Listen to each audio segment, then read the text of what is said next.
We'll call the meeting to order. Will you please rise and join me with the pledge to the flag? I pledge allegiance to the flag of the United States of America and to the republic for which it stands, one nation, under God, indivisible, with liberty and justice for all.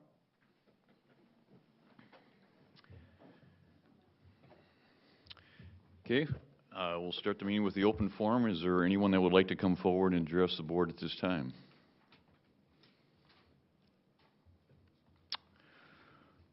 Okay, we'll move on to celebrating our successes, and we have Paul Durbin and Zach Glazier here for Albert Lea Wrestling, or Afton.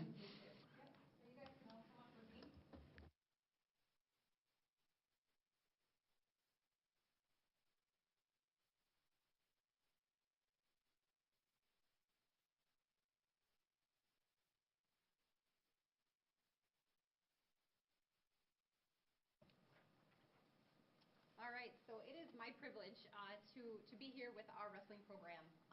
We have had an outstanding accomplishment of their season, both successfully on the mat and also in the classroom. And this is a great opportunity for us to recognize this group.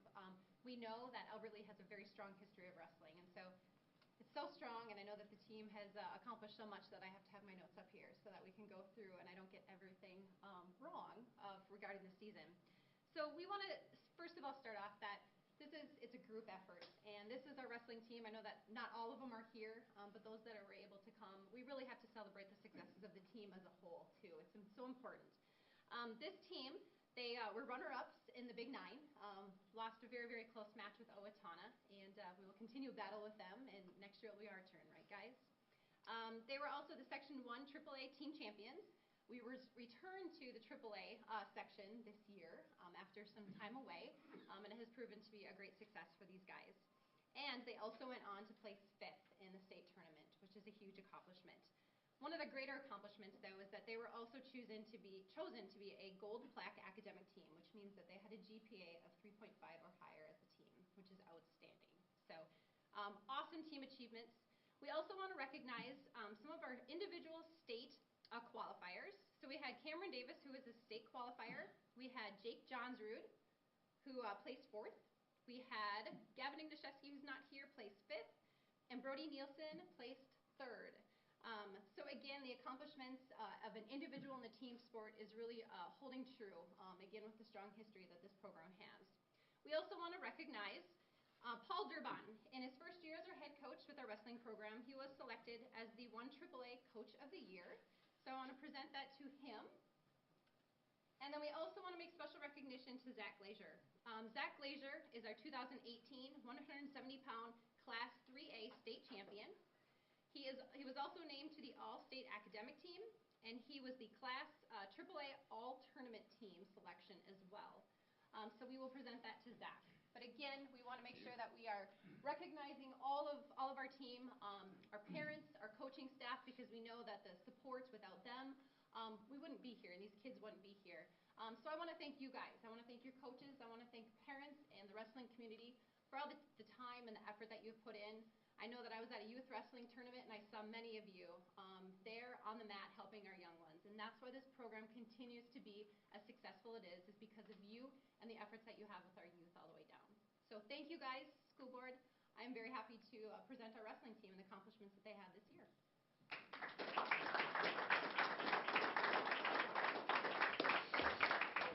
I'd just like to make a couple comments. I think it's fantastic that your GPA is outstanding, and as well as what you accomplished on the wrestling mat.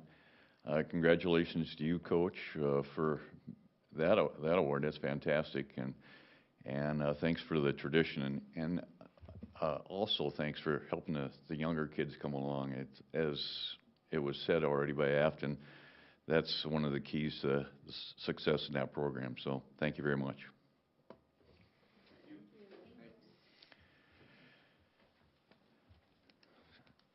Next, we have approval of tonight's agenda. Is there a motion to do so? Okay. Is there a second to that motion? Okay, we have a motion second. All those in favor of approving the agenda signify by saying aye. Aye. Pose same sign. Motion carries. Item number 6 is the consent items. Is there a motion to approve them? So moved. Okay, is there a second? Second. Okay, any further discussion? Okay, all those in favor of approving the consent items signify by saying aye. Aye. Pose same sign. Motion carries. Moving on to reports, Dr. Funk. I had the opportunity, not this weekend, but last weekend, to head down to Texas for the National School Board Association annual conference, and a couple things out of there, and I plan on going in depth with them, with the board here at the study session in May. But one real excellent session on high-performing boards, and they really talked about restructuring board committees. So we'll go into more in depth in that at the May study session. So I think some very insightful ideas there. And then the other thing I saw, and again, I'll show some of the information from this in May, was a successful district, or actually consortium of districts in New York, where their students were out getting internships in the medical field, in the media field with early childhood and automotive experiences. So similar to youth apprenticeship, but much more on a much larger scale. And when we're working with the Pathways folks, the Alumni Foundation, and what Gene Eaton's got going on, I think that program really aligns with that and what some folks saw up in Alexandria. So those will be coming in May when we have our study session. Thank you.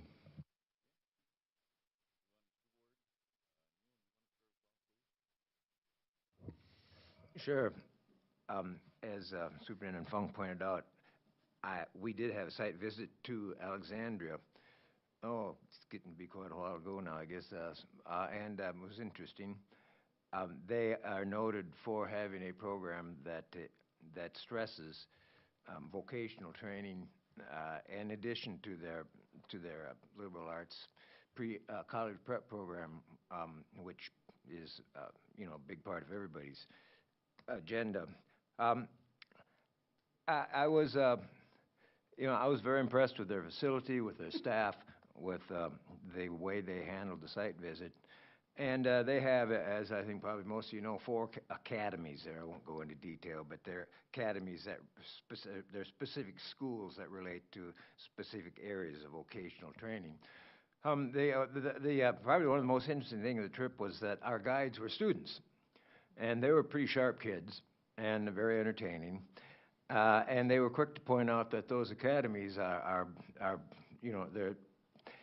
they're well defined, but they are not restrictive.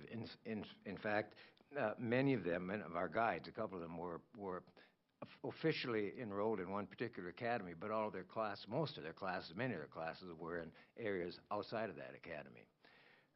And kind of what I got out of that is I think probably the most important thing in connection with preparing students for vocation is to focus on that, to continually announce to them that vocation is important. And they have done that by having this formal structure, which, you can't miss. And so they're constantly reminded of the fact that they need to be thinking about a vocation, and they should adjust their schooling to accommodate whatever choices they've made in that area. So, I think we're doing that. We don't have the academy, we don't have the formal structure, but we do, I think, announce to our students fairly regularly that vocation is important, and you need to be thinking about that. Johanna Thomas and I and Jeff Halverson visited a welding class at the high school, which was, very interesting, and in that whole vocational tech area afterwards. And it isn't just, the vocational tech area of the building, but it's every core subject. I think have an opportunity every day to stress vocational training, and not just at the exclusion of everything else, college prep. So that's one area. We rushed back from Alexandria and had good conversation in the car, but I was in kind of a rush to get home because there was a curriculum committee meeting at the same time, at 5:30 or something. I was about 20 minutes late. I always enjoy attending those, and they're well attended by community members who, long ago when I was a teacher and a member of that committee, there were community members there, and they're still there, guys like, Vern Terrace I shouldn't mention names, but they're really interested, and that's good to see. Also the third meeting that I attended, forgive me for being so long, was insurance meeting right here a couple days ago, and I think probably that's on the agenda, I believe. And I'm pretty satisfied that we're moving in the right direction in the area of insurance. So, but we'll probably discuss that later on. I attended the Freeborn County Partners in Prevention meeting. We had a good discussion about preventing use among our youth. Lana Howe facilitated it because she's serving as interim for the Freeborn County Family Services Collaborative. And as far as that open position, they had 8 applicants and they're interviewing Wednesday, so hopefully there'll be a good candidate that arises to be the new facilitator. I also attended the facilities presentation at the Albert Lea City Council last Monday. Thank you. Just a couple referendum meetings as we went along. Yeah, I think our Teacher of the Year reception, I don't think we've talked about that yet. I don't think we've had a board meeting where we've talked yet. So congratulations to Kristen Seeger for being the Teacher of the Year. And that was a well-attended reception, and it was fun. It's the Clark's Grove is this week on Thursday, right at 6 p.m. the referendum community meeting. So at the church there, or the old church there. So I will be attending that. Thank you.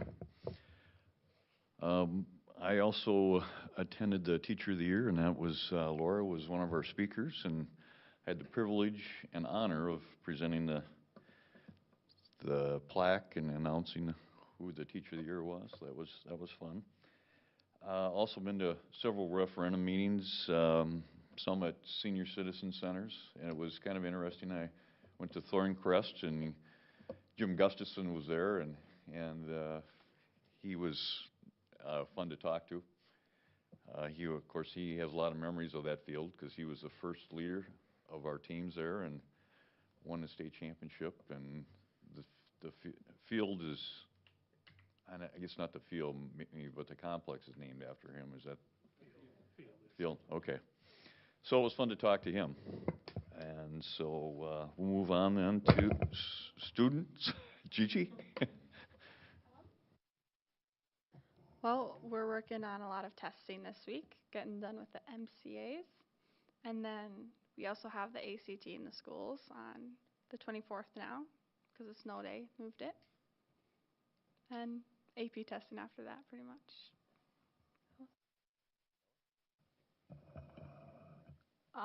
Prom is this weekend, so the juniors are working hard on that. And then, like Gigi said, we have a lot of AP tests coming up. And next week is the NHS field day. We do a Special Olympics field day with the younger kids, so that's next week too.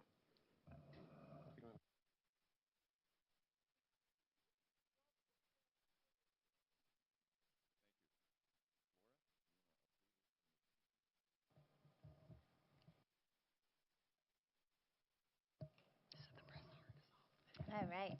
Well, thank you for letting me attend the meeting. I've got quite a list of things to do. I'm going to piggyback and once again say congratulations to Albert Lea's Teacher of the Year, Kristen Seeger. Back when I got my reading licensure and master's years ago, I was talking with my group of colleagues that I was with, and they thought it was so cool how, as a whole unit, we nominate and we do that. And as teachers, we don't thank each other enough. So I know that many of us here were former teachers or connected teachers, and teachers out there, thank you, thank you, thank you again. Staff at each building recently held elections, and ALEA now has some new staff members on the executive council to represent each school or area of work, and we're looking forward to continuing our collaboration as a whole. I don't know if Afton has ever brought this up with you guys, but we have monthly meetings at 6:45 in the morning. That's quite early. And it's really cool because all of the head coaches are invited. Not everyone can make it for this or that. But we collaborate with each other about just supporting each other in different ways. And also middle school recruitment, which is huge. I know that being in the middle school, the little kids, the junior high kids think it's so cool to see the older kids wearing their jerseys and whatnot. They kind of want to be like them. Sadly, I was going to come and talk about the Tiger Trot, but that was the 12th annual one at Southwest, the Southwest Middle School Tiger Trot, scheduled for last Saturday was unfortunately canceled, and it will not be rescheduled due to, we'll see? All right, we'll see about that. I would, however, like to thank all the students for all their fundraising. I know that the kids worked really hard on that. And also a big shout out to Hannah Wilner for her talented artistic ability in the t-shirt design contest. We're crossing our fingers for years to come, and hopefully this year there's something that I don't know apparently. Also at Southwest, we are scheduled to start MCA testing tomorrow, which will be completed with students, and it's nice we're having them doing it in their advisory instead, so it's small group setting for everyone, and then also some pull-out on top of that. Students have really demonstrated tons of perseverance throughout the year, and I'm very excited to see where they end up with their scores. Also, this is from the high school. On Thursday, April 19th, approximately 25 students in the special educational vocational program from the high school and the 1821 program here will go to Riverland in Austin to complete and display their work skills with nearly 80 other students from southeastern Minnesota in the 3rd annual Work Skills Challenge Day. In doing so, students will compete in the areas of job applications, interviewing, and general work knowledge. They will also, I thought this was pretty cool, they will receive, they'll be shown a performance called What Not to Wear by the Riverland Theater and Cosmetology Department on how to dress appropriately for job interviews. I'd like to be in the crowd for that one. Thank you. Thanks, Laura. Next, under Safe and Healthy Schools, we have a discussion of the Commissioner's positive review and comment on the proposed building bonds. Lori? Mr. Chairman, members of the board, and Superintendent Funk, for your consideration is a review of the positive review and comment that we received from the Commission of Education. The process is that the district applies for positive review and comment. It's a process of providing data on our proposed construction project. And so then they review it, and this is the positive review and comment we've received in response. So basically, in a highlight, we have the document that it has been published in the paper, and it basically summarizes that it's a $24.615 million project regarding facility upgrades for the high school, Hammer Field, and gymnasium addition at Halverson Elementary. It provides some detail of that. Again, shows a listing of a little bit farther down on the chart, shows the dollar amount by the different categories. And then just to emphasize that the bottom statement there at the end of the form is the review and comment statement from the Commissioner based on the department's analysis of the school district's required documentation and other pertinent information from sources of the Minnesota Department of Education. The Commission of Education provides a positive review and comment, which is wonderful.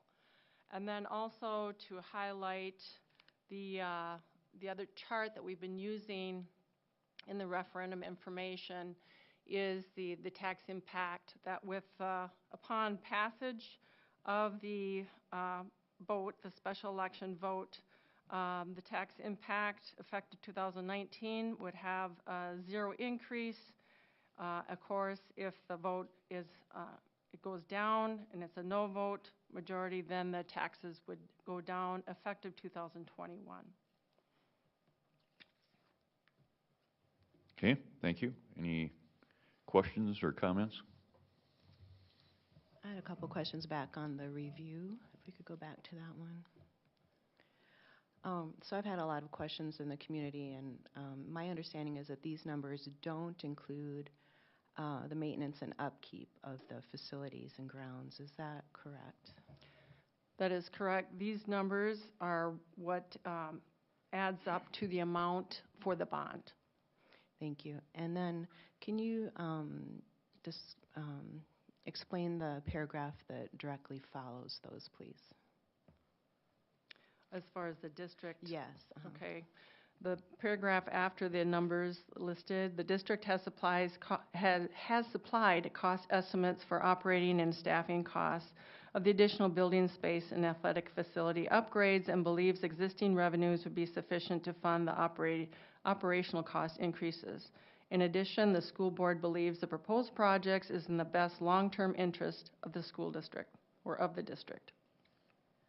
So is that referring then to the maintenance and upkeep? Is that what that sentence is referring to, that we already have that built into our other operational costs in the district? In the application for review and comment, cost estimates for the operation of the overall facility was included in the documentation. Okay, so that means that the maintenance and upkeep are budgeted in our current revenues for operational costs. It is estimated to be covered. Okay. And can you explain estimated to be covered? Is that, I mean, as far as we know, it'll be covered unless anything changes, or? I don't think we've completed the 2019 budget yet, so it would be included in that. So it would Okay. not be in our present budget because it's not in this year. So it wouldn't be until next year that it would be included. So at this point, we're saying that we will be including those extra costs into our operational budget. I'm not aware of any extra cost that are added to our operational budget from this project. As a matter of fact, if the project goes forward, we'll have a turf facility, which will take up a considerable less amount of time to upkeep for our grounds person out there. The additional thing I can tell you is, as I mentioned to the city council the other night, the city and the school district are discussing sharing of folks to help upkeep various projects within the community, whether it be snow removal, painting lines on fields, and looking at economies of effort between the two entities. So I'm not aware of any increased cost whatsoever for operating the facility. Okay. I would add that I was included in that meeting, and we had a very good conversation. Bob Furlan was there from Park and Rec, along with Vern Rasmussen and Chad. And then it was Afton, myself, and Dr. Funk, and we had a very good discussion on how we can work together going forward instead of driving by each other's facilities and so on. And they're looking forward to helping us because the soccer fields are something that they will probably have less maintenance to do other places. Yeah.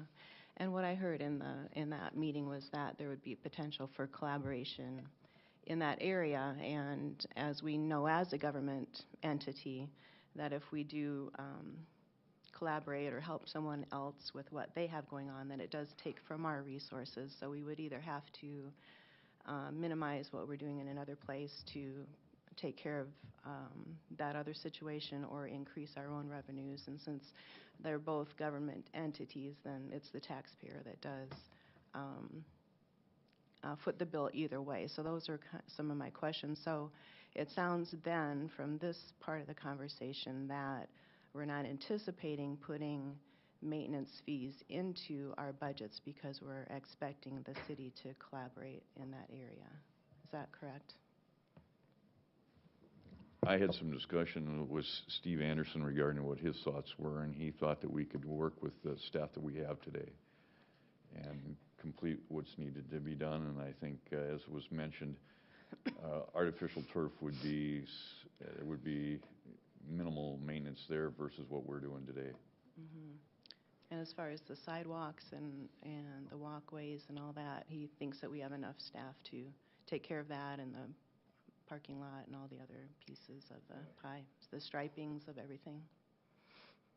In the application, that's exactly what is stated here, that the district does not anticipate any major effect on overall operating costs due to the implementing these proposed improvements.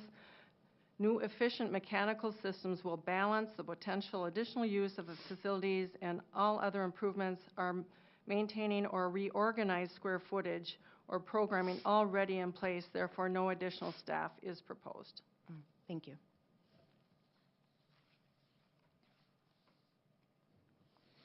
Okay, moving on then to 10.1, review of insurance. Lori. Mr. Chairman, members of the board, Superintendent Funk, this is a report we received. It's an updated report that is from Seven Hills Benefits. Chris Neiman is the professional that did the assessment. And in the report, it has a lot of data in it. It's very complicated.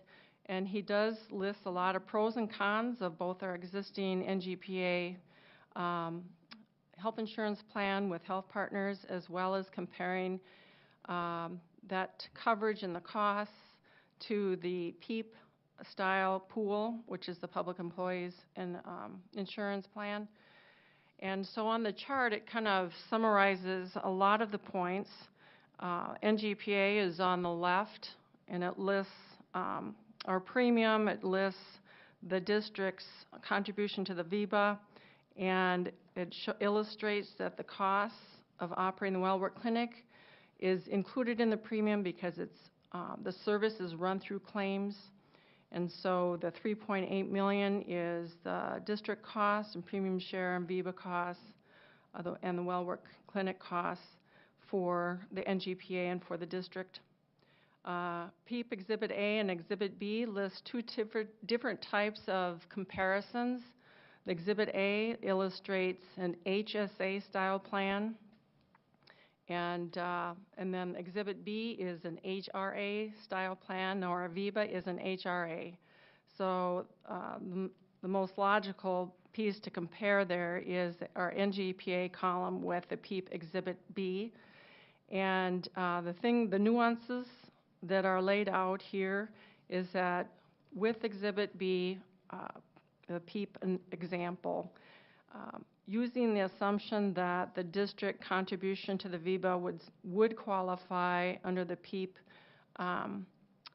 HRA style plans, that would have to be hammered out legally. But illustrating that, showing that qualifying, the cost of the WellWork Clinic is not allowed, people not take on the running the WellWork Clinic through claims. So what they clarified, and this was brought up in previous meetings with PEEP, is that the cost of WellWork Clinic would be a totally local decision, and therefore the general fund would have to bear the cost of operating that if the district were to pursue the PEEP option. And so illustrating that example, the $4,086,000 illustrates the cost of the PEEP style HRA plan versus when you compare it to NGPA, our current plan. It actually costs the district an additional $252,000. So that kind of hits the highlights of the analysis. There are a variety of things also that they point out in the summary. Can I go back just a second? You know, we met a couple times about the referendum stuff. You know, most about the numbers. So the $252,000, is that just because how come it costs the district that much more? That's just factoring in if we wanted to keep that Well at Work Clinic? That is correct. Okay, but if we didn't have the Well at Work Clinic, then it would save the district money because the premiums would be less? The consultant laid out trying to compare everything that we're offering now. Okay. So that's why he includes that as a cost. Okay. Yep. So point that they make that regarding the PEEP style plans, what he points out is even with some savings on the premium there. However, as the adjustment is made or taken into consideration for the higher out-of-pocket costs of the plan design with PEEP and access to providers requiring direction from a preferred provider network, the consultant believes that the costs are comparable when you compare NGPA overall with PEEP. Another thing that he points out is with PEEP, one of the concepts with the PEEP style plan is you have maybe higher deductible, you might, and also have higher out-of-pocket costs in the benefit design, and also with HMO style, the preferred provider selection that's supposed to, is formulated to help save money in claims. He also points out that the plan design to encourage consumerism and to differentiate between high and low cost healthcare providers is noteworthy. However, the effectiveness of this design in the Albert Lea area is diminished. And so he kind of lays that out. He also, another highlight in his summary is pointing out that the continued VIBA, the legal piece would have to be hammered out. If you compare the NGPA plans and the Exhibit B PEEP plan regarding the VIBA contribution continuing. And then he also points out that, again, like I said, PEEP will not provide support for the on-site well-at-work clinic. It would be an additional expense for the district, so they choose to maintain it. So those are the highlights of the analysis and the summary. Like I say, there's a lot of data in here, but in essence, that is a summary of the findings. Any questions or comments? So if we do vote to go with this insurance renewal, is it a 1-year renewal or a 2-year renewal? It is a 1 year. 1 year? Okay. And then I'm just kind of curious. I know you had to relook at it. You found an error. What was the error? The component that was missing was actually Exhibit B that lists the HRA style plan for PEEP. Okay. So that's what was missing when we met with Innovo with the PEEP pool last spring. That is something they stress, that they could align their plan design for an HRA. And initially, that information, our consultant had to circle back and update that then to reflect both scenarios, HSA and HRA. Okay. And then I kind of wanted to comment. I read the thing, and my district went to PEEP. I don't know. I'm really bad with years. Probably about 3 years ago, we've done one renewal. And just kind of how PEEP works, I do agree that the benefits of PEEP are being mitigated a little bit with our high-cost provider in town. However, how it works is, yeah, you're supposed to pick the cheapest provider possible, right, and it encourages you to do so. However, if you're in a situation like southern Minnesota, like I'm in, you know, with my PEEP plan, that high-cost provider, which costs more for your premium, it gets bumped down a little bit because you don't have another choice. So it is, yeah, does it affect it? Absolutely. But do they try to compensate a little bit? Yeah, they do. Because, you know, you have to drive pretty far to go somewhere else that wasn't that provider. And then I guess I just want to point out, I guess I'm kind of a PEEP fan, so I know kind of a lot about it, so I just want to talk about it a little bit. The average increase for PEEP is 2%. My district just had our first renewal, and it was pretty much a 0 because there's like 3 different plans that you can pick. There's a lot of different options. You can pick your insurance company. Anyway, there's, you know, usually when you're doing insurance, you're comparing apples and oranges every time. This is like comparing apples to kiwi, you know, just because PEEP is so complex, and you have a lot of different options, and everyone can pick the option that works best for them. But one of our plans went up like a tiny smidge, and then the other 2 went down. So it was effective, like a 0% increase. And also, I just want to, I know the first year that we were with this insurance group in this pool, we had that 13% decrease. But I don't know, I kind of think insurance companies do that, try to get you in. Seemed like it was happening at Southland too, but maybe that's just conspiracy theorist in me. If you take that off, our average increase, if you don't count that first year, was 7%. If you just go the last 5 years, it was 9% average increase, and it's very volatile. I think the way I see it is the benefit of what we got now is a well-at-work clinic, and that's a big benefit. That's what we're comparing. Now we're not comparing apples to oranges. We're comparing something totally different, and that is a very good benefit.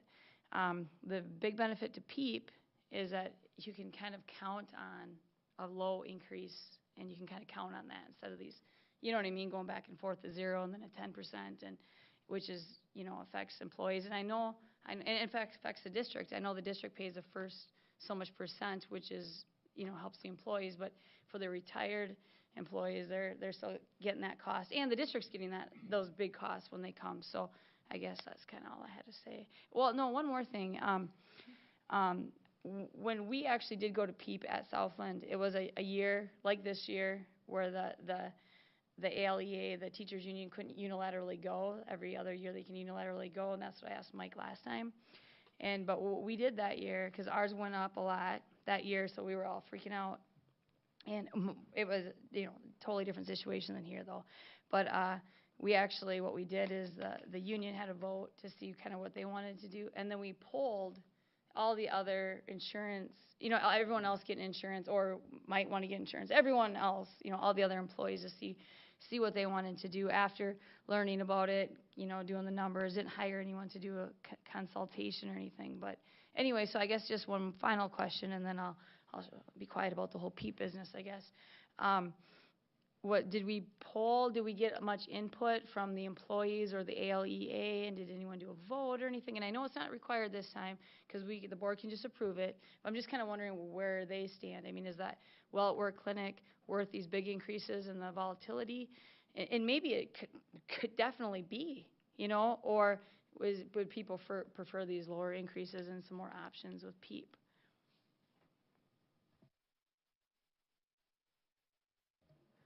To my knowledge, there has been no vote.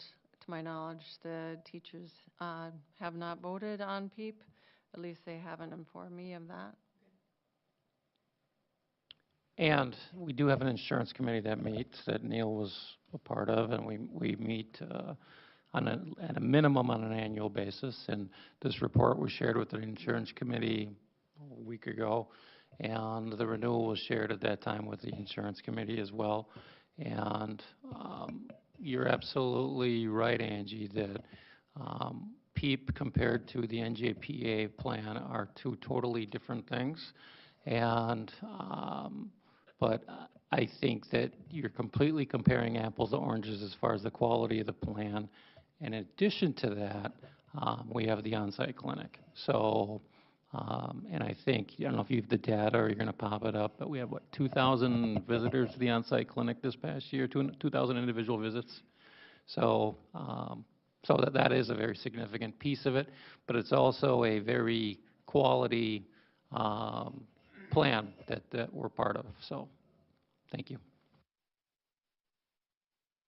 I like our current arrangement for 3 reasons, and you've mentioned them.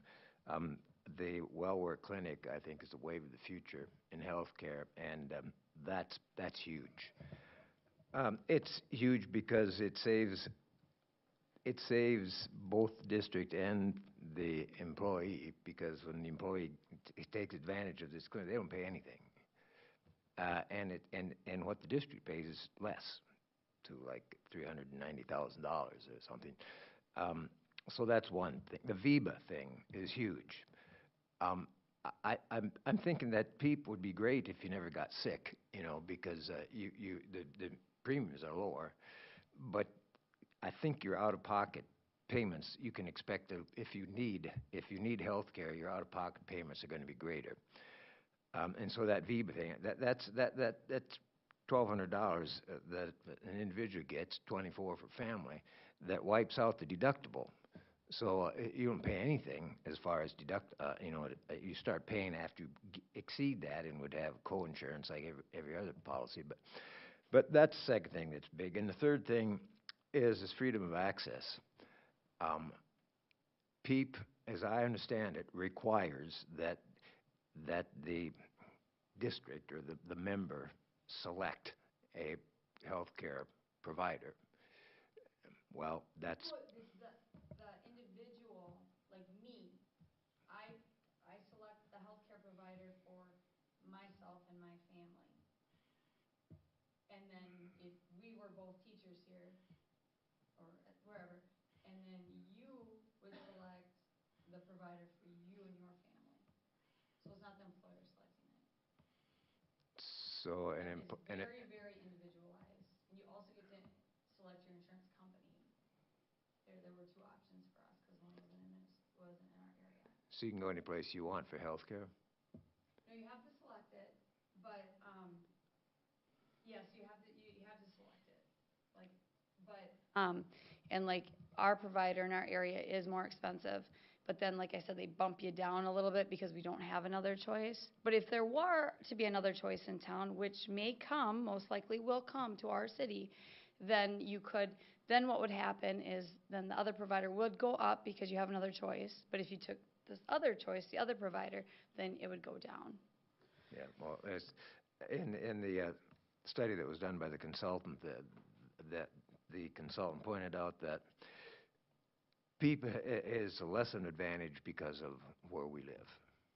And we do live here, so at least for the time being, and for the foreseeable future, we're stuck with that high cost. One question, I seem to recall reading the consultant's summary someplace, that the fiscal year for PEEP is January to January as opposed to our, did I make that up someplace? I believe that might be true. I'm off the top of my head, yeah. it is true, but what they'll do is they'll let you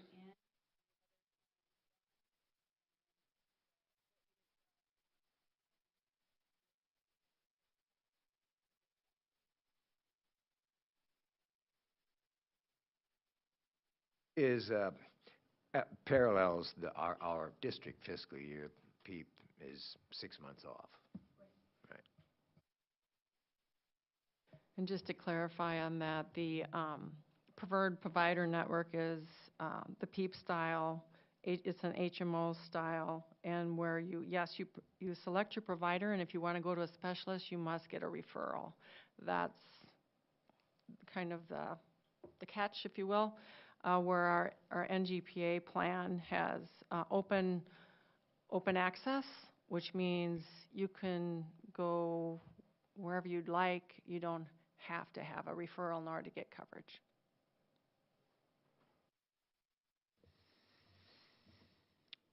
Okay. Good information. Thank you. Moving on to the next item is approval of the 2018-19 Health Partners Health Insurance Renewal. Is there a motion to do so? Okay. Motion's been made. Is there a second? Second. Okay. Any further discussion? Okay.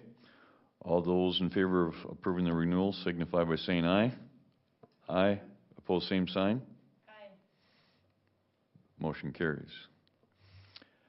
Moving on to resolution to discontinue and reducing educational programs and positions. Mr. Quorum.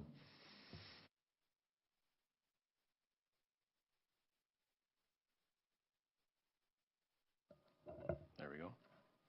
Good afternoon. Well, not quite evening yet. So we come to that time of the year when we look at staffing, and two of the important things that we do when staffing rolls around is two resolutions that come to the board. One is reducing any educational programs or positions, and the other is non-renewal or ULA of staff.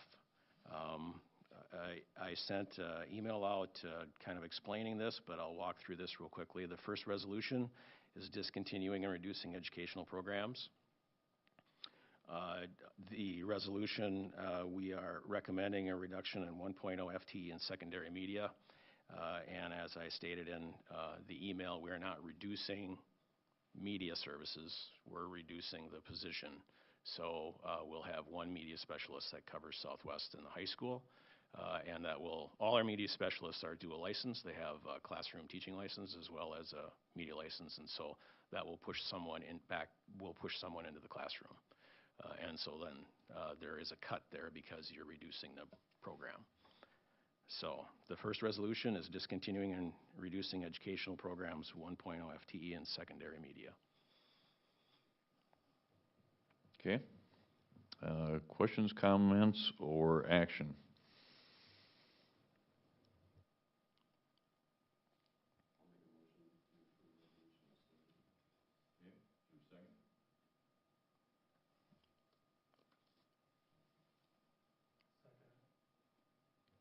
Okay, any further discussion? Jim, how flexible are we in, you know, if things develop from now until the end of the school year in terms of the possibility of these positions being filled by someone or some way other than what you currently? You mean adding it back in, or just? Well, no. I understand that the reducing of the media center specialist to a .2 position. But as far as shuffling staff around, is there? Yeah. Is that chiseled? Yeah, this isn't, I mean, we always talk about, I always tell the principals when I meet with them, we have to draw lines in the sand at certain dates as we know information. And so this is a process. This is one we know now, but generally the question you have, is there some flexibility in there? We're always looking at students coming in, the services they need, how many people move out or into the district, that sort of thing, and we adjust accordingly. So it isn't just set in stone now and we don't change it no matter what. We continue to look at student numbers and programming, and once the high school gets through all the registration and final numbers and kids pick their second option or third option, there might be some movement back and forth as well. So yes, there is some flexibility in it.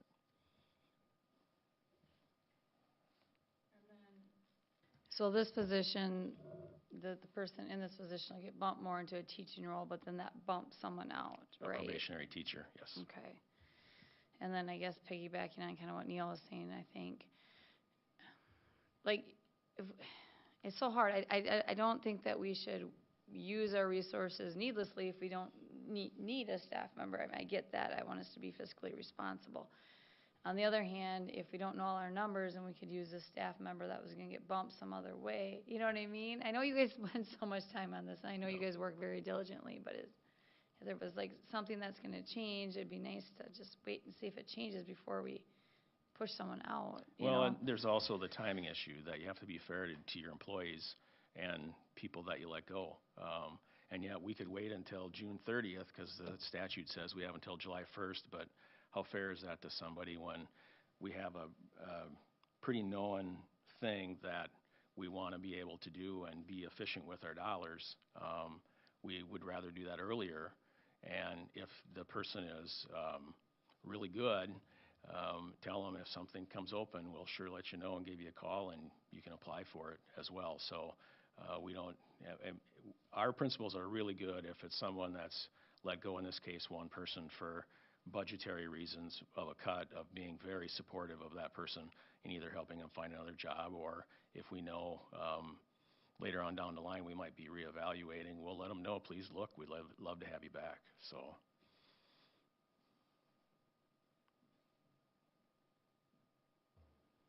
Okay. Sorry, I'm just really chatty tonight. I do have to say this looks pretty good. I know in the previous years with like our grants and not sure what we're going to get, we've had a lot more cuts, so I'm happy to see it is just one. I mean, that does help me feel a little warm and fuzzy inside that it is just one instead of a bunch, so that's good.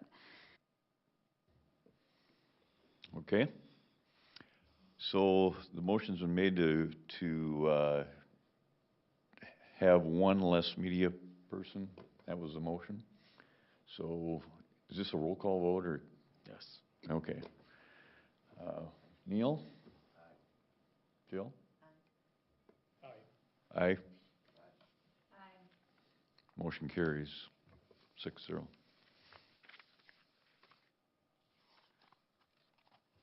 Next, we have the resolution for terminating or non-renewal of teacher contracts. Mr. Querom? So the second resolution, which isn't always necessarily tied to the first, but in this case, we have one for budget on here. This is a resolution related to the termination of non-renewal of the teaching contract of probationary teachers. And again, I gave some specificity in my email as to some of the issues with this one. So we have 10 people on this list. And so it is our recommendation to non-renew these 10 folks, non-renewal as probationary teachers. Okay. What are the wishes of the board?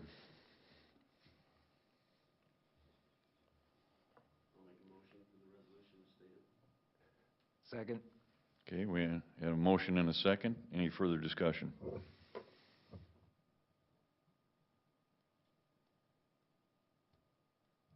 call vote again. Okay. Start over here. Aye. Aye. No. Aye. Motion carries. That's all our agenda of items, so is there a motion to adjourn? Is there a second? Second. Okay. Meeting is adjourned.